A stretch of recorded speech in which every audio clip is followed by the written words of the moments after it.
Barrister साहब, आपको ये एक डर का, परेशानी का एलिमेंट नहीं पी टी आई के हलकों में नजर आता? बुखारी साहब तो इस्लामाबाद में बैठे हैं, शफीउल्लाह साहब जो कल आपके साथ उस प्रोग्राम में शरीक थे वो खैबर पख्तूनख्वा से आए हैं, उधर की हुकूमत के तर्जुमान हैं। एपेक्स कमेटी के इजलास में साबिक सीएम गंडापुर कह चुके हैं कि हम भत्ता देते, मैं खुद भत्ता देता रहा हूँ दहशत गर्दों को। कल वजीर दिफा ख्वाजा आसिफ साहब ने भी कहा है कि ये लोग पी टी आई के कई लोग खैबर पख्तूनख्वा में टी टी पी को भत्ता देते हैं, तो कोई एक सेंसिटिविटी को देखते हुए कि ये लोग कोई वाज़ेह पोजीशन नहीं ले पा रहे हैं इसके ऊपर, क्योंकि ये खुद उनके विक्टिम है केपी में। अफसर साहब, बात यह है कि 2018 और 2022 की जो बात की गई, वाक़तन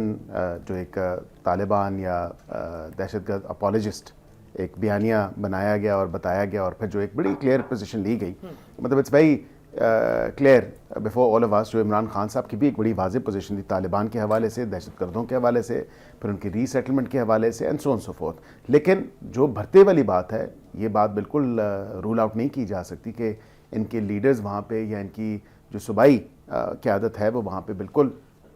किसी न किसी हद तक they are in cahoots with the Taliban, और जो पॉलिटिकल टेरर क्राइम नेक्सस है वो वाकई में तो विक्टिम है ना दहशतगर्दी नहीं। के खुद एक एलिमेंट तो ये है, ये एक एंगल तो क्योंकि ये हो दूसरा सकता जो आप है। रुख दे रहे हैं आपकी हुकूमत, और कल जो प्रेस कॉन्फ्रेंस में भी कि एक सियासी माहौल देकर, यानी एलाइज हैं, तो आपकी नज़र में ये एलाइज हैं दहशतगर्दों के या उनके विक्टिम हैं? एक एडिंग और अबेटिंग